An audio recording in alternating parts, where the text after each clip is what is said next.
In case anyone didn't know, I've got a couple of online shops where I sell my handmade earrings and waterways maps. I'll be keeping them open until Wednesday the 14th in case anyone's after some Christmas presents. I've put the links to the shops in the description below. Right,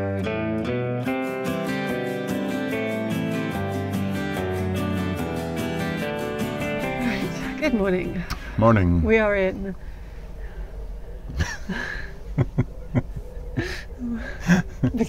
Whittlesey. Whittlesey?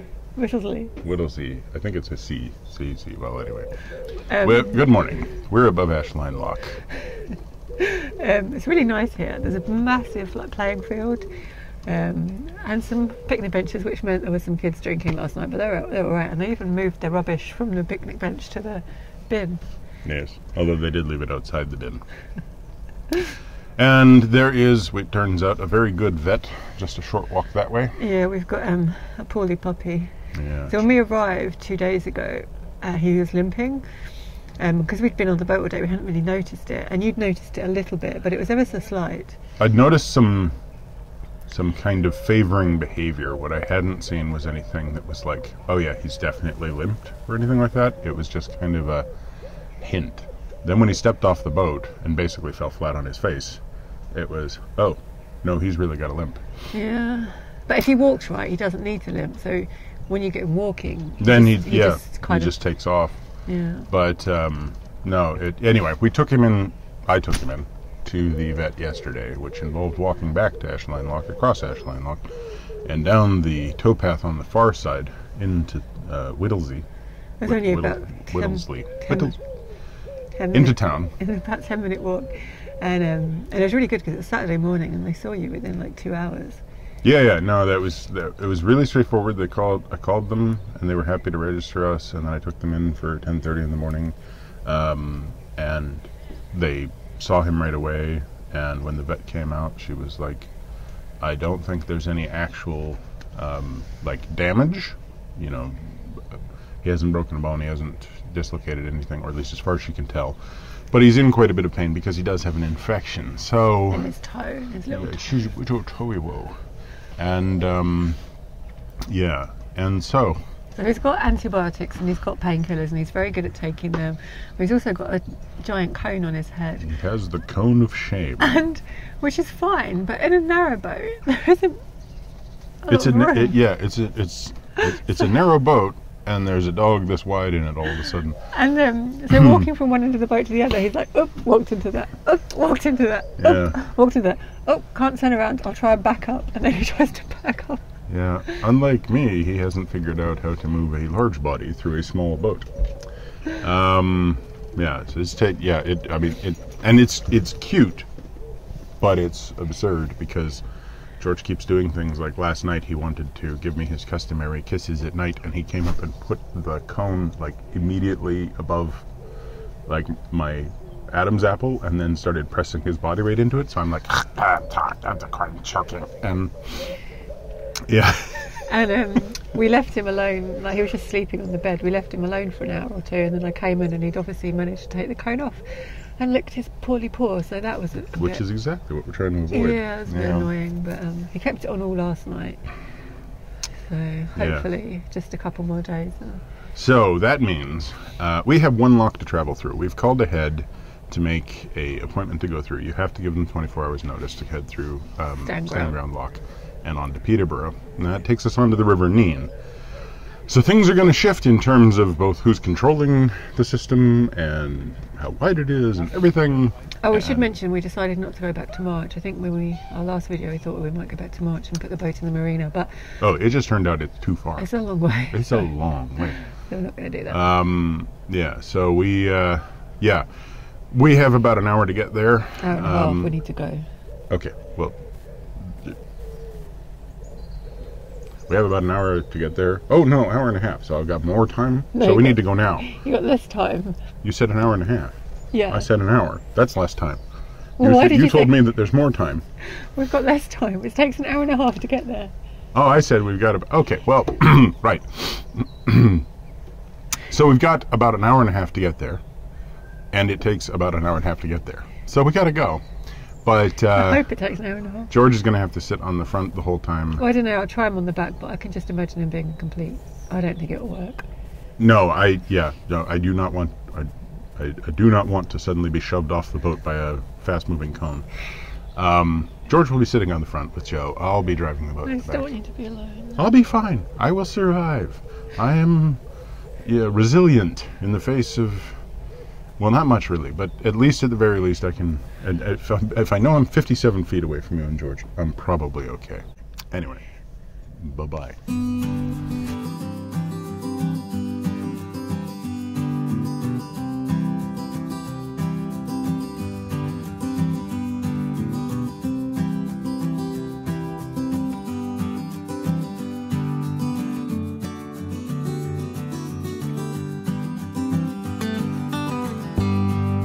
We're now on the part of the middle level navigation known as King's Dyke.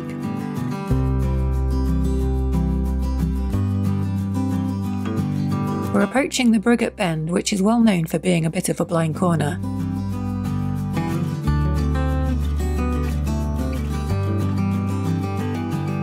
It's probably quite helpful that George and I are at the front so we can warn if any boats coming around the bend the other way.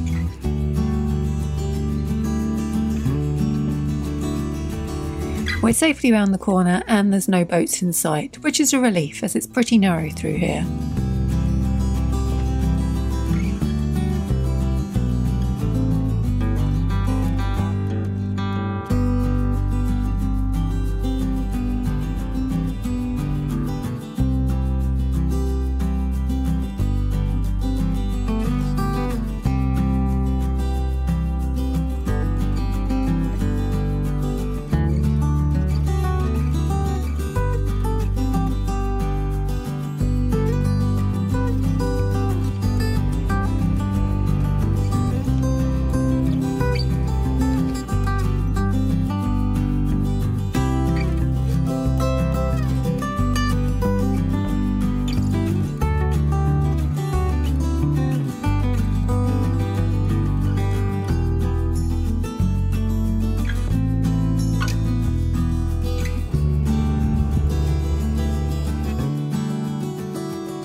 Here we're passing a huge working quarry. Apparently a Bronze Age settlement was discovered here. It's called Must Farm, and it's pretty interesting if you fancy reading up on it.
So So George and I have just walked through the lock, even though it said no dogs. The man was very nice and said that we could come through, and we're waiting on the far side. There's a boat here waiting to go the other way, but the man said that we're first, so I probably won't film anything from here because I don't want to go back to the no dog area. I'll just sit here with Mr. Conehead, also known as George, and enjoy the view because it is quite lovely and the sun's come out.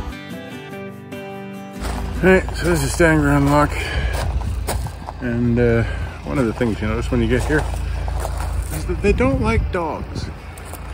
Not only do they not like dogs, they really don't like dogs. They so don't like dogs that they're going to tell you again that they don't like dogs, and again,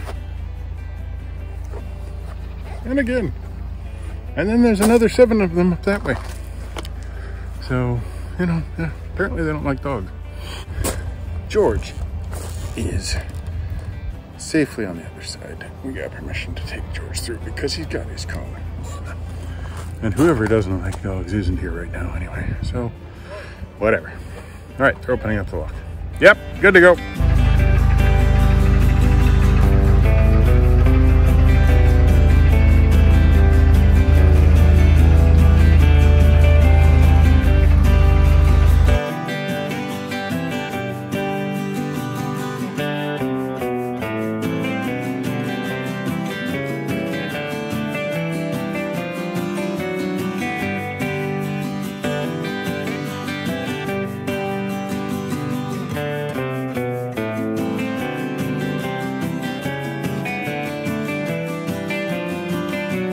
Once the other boat has cleared the lock landing, Michael backs up to pick George and I up.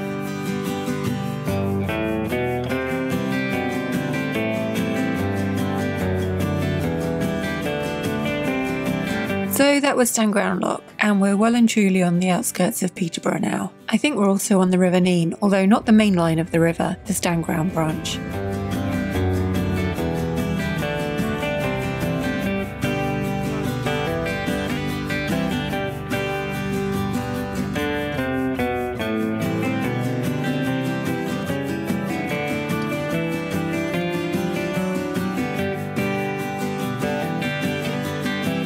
What a cute little basin in the middle of all the houses.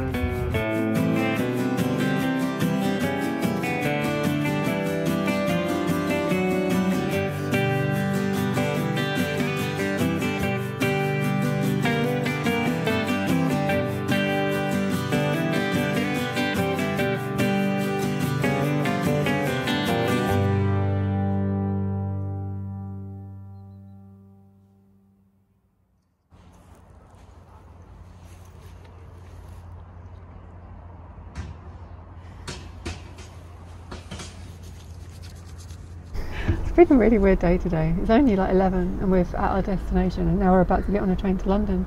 Yeah. We were trying to decide whether to go today or tomorrow, but we've booked a train for like an hour and a half's time, so we got to move pretty quick. We've got to go and pack. Yeah. So yeah, the trip up from Whittlesey. The trip up from Whittlesey. So yeah, the trip up from Whittlesey was Whittlesey. Whittlesey. So yeah, the trip up from Whittlesey was pretty uneventful. It's quite nice. It was nice. There's sort of two large sections where you're really just passing what appears to be a quarry. Yeah. And then there's another place where there's this obviously like very large purveyor of construction cranes. Yeah. So it's like you've got this nice view. There's no hills or anything. There's just these really tall blue cranes. And George and I were at the front because Mr. Conehead was quite annoying. And yeah. Honestly, to get from one side of the boat on the other, first he'd get his cone caught on the door, then he'd get it caught on me, then he'd get it caught on the step, then he'd get it caught on the gunnel. Yeah. It was like, it was a lot. So I'd see a cone out the left-hand side of the boat, then I'd hear a bunch of thunking and some, murmurings. Then there'd be a cone out the right side of the boat, and then I'd get a call on the radio. Oh my God. His dog. He's so annoying. Yeah. And then, we got to the lock and waited just a few minutes. Well, it was already set for us. The gentleman I talked to on the phone yesterday, who isn't the regular lock keeper, But he said, we try and get one in and one out at the same time. There was one boat that was already coming in. Oh, is that why he wanted us there at 10? Yeah. That makes sense. So we showed up at 10 because they were booked through to come up just past 10, and that meant that there was one in, one out, and it just happened to have been set in our way. So, yeah, other than pulling off and establishing permission to move the dog through the minefield of signs saying no dogs. And it was for the best, because me and George just got to sit there and chill out. Yeah, and inside the lock I had to have like the way they want you to do it is you tie a line on to a bollard, right, and then you put the engine in gear and you push forward against the line. And I guess the water did come in and it jostled around a bit, but I guess it can, on higher differences, cause quite a bit of a push. So the engine would have been running the whole time. George would have been squirming around with the sound of that. And so there was no footage in the lock, but you've seen the locks before. Yeah, I took a couple of shots, but I had a very limited view of basically just water rushing towards me. And then there was the guy that was going in was heading down to Bedford, and I think he'd been watching some of our vlogs as research. So I'll have to hurry up and get the Bedford ones out before he gets down there. So he finds out before he gets there. Yeah. I think he's going to enjoy the trip. Yeah. And so that's the middle level navigation done. Yeah. Now we're on the. I can't remember if we're on the Neen end or the Nen end, but no doubt half the comments below will be the correct pronunciation of the Neen.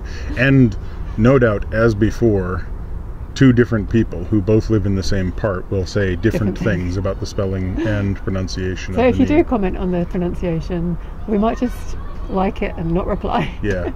But feel free to have the discussion below. Because if we get into the argument, it's happened before, if we get into the discussion and are just like, actually I'm really interested in which one it is, what we will end up with is a chain of 32 comments in which everybody on both sides is mutually contradicting everybody else while they all live in the area.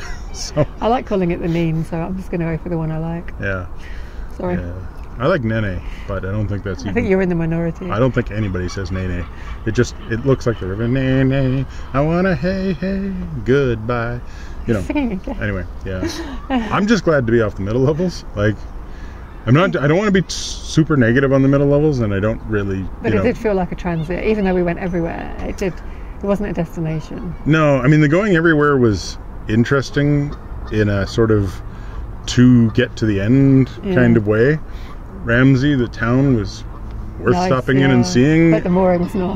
March was nice. The little one that I've forgotten the name of, Benwick. Benwick was nice. And Benwick was really nice. Upwell or Outwell up there was really nice. They were all villages and towns certainly worth visiting, but just not enough moorings, and what moorings are there are kind of terrible, and there aren't any services, and you pay a very high price to have access to not a lot. Yeah. And some more rural moorings with better mooring posts would be better as well. Yeah. It's a group this is the guy that said, I'm not going to be too negative about it. I'm not being too negative about it. It was worth seeing once. The towns were worth it. And I think they deserve more traffic. I think they deserve to have people be able to stop and do the touristing thing that boats bring to everyone else's communities, right? Like the fact that that the boats can show up, and there's business that shows up, and there's some pleasant people on vacation, and Fox Narrowboats gets lots of business but could use more, and it would get that more if there was more moorings available. Yeah, people could just have they wouldn't have to do the tidal transit to Denver. They could just have a lovely time on the middle levels. On the middle levels, yeah. There's so many opportunities, and those opportunities would benefit local businesses and would benefit the communities that are along the connection and the link. Yeah. But the way it's being treated as just a transit link that they try and rush you through by making it so that all of the moorings are 36 hours or 24 36 hours usually at most, maybe 24 hours. There's a couple at 48. They're probably only 30 feet long. There's only one of them. So you can't plan to stop there, because if it's full then you can't, and then the next mooring's 5 hours away. Yeah. Anyway. So it's just, it's one of these things where I see, I get annoyed for different reasons, but I'm like, I actually see kind of a tragedy unfolding in them adding in this very substantial extra fee, unless they turn around and turn that extra fee into... How much is it? It's like £100 a year to get access on. It's £100 a year on top of your gold license or your EA license, so, and it has to be an annual license. You can't get the transit. There's no short-term passes. There's no, there's just if you could get a transit there and a transit back for one trip each way. Yeah, which is what I think they're trying to get rid of. Is that and if that £100 a month, or if that £100 a year for all those boats is going to allow you to deliver more facilities, then great, but man, get on it. Anyway, that's mine. I'm done. I've been sitting at the back steaming the entire time. No, you haven't. You've been very good. It's been enjoyable. So first impressions of the name. So far we've come less than a mile, but I really like it. We've come less than a mile. We've done a left-hand turn into Peterborough. And there's loads of moorings here. The funny thing is that Michael dropped me off at the other side of the bridge where there are some moorings, but we were like, oh, is this it? There's no mooring rings. We can't stop here. And then the footpath's closed, so I had to walk ages that way to get under the busy bridge. Yeah. And then I popped out down there, and there's all these free moorings and one boat, and I was like, where's he gone? I was like, Mike, and I messaged her, I was like, Michael, where are you? I can't see you. I was like, has he gone back? Has he gone forward? There's no boats moving down here. I thought I'd just move forward to where it was a little more crowded. Well, yeah, and you just tucked in, but I couldn't see you. Yeah. And I wish I'd had my phone on me as I went under the bridge, because at least for people who are into construction, they're doing some sort of work on the stanchion there, so they've got these cofferdams in place and these great big pumps and everything, but I just couldn't get the camera out to photograph it, because it's there's this 50 by 50 foot section of earth that has been exposed. Oh, that's what I had to walk around. And then George is walking along in his cone, limping, bless him, and there's goose poo everywhere, or duck poo, and he's like, oh, goose poo, and he goes to get it, and then his cone hits the floor. Cone on the ground and this head trying to get it. Yeah, it's I cannot get to it. I'm very frustrated. And it's well, actually, that's the advantage of the cone. Shame. So he's not happy, but he's doing all right. He's sat under the tree over there. He's being very well behaved. I don't like calling it the cone of shame. I think we should call it. I called him cone. What did I call him? Conehead the barbarian. Conehead the barbarian. Yeah, Conehead the barbarian, because of the destruction that he just wreaks upon you as he runs through the boat.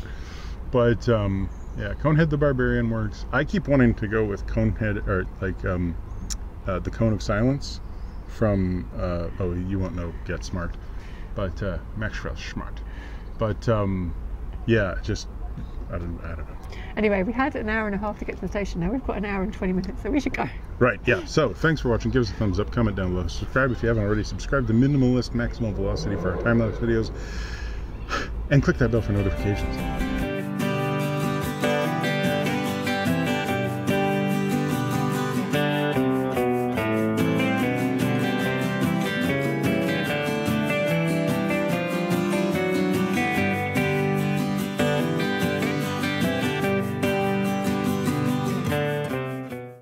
I will survive.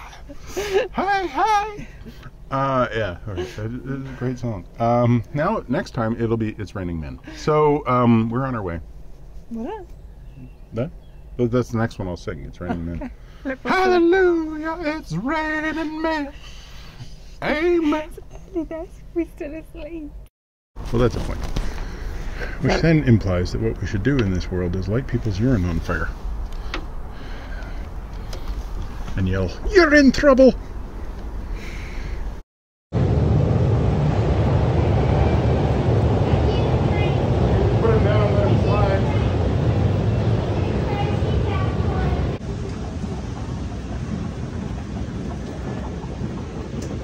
Careful.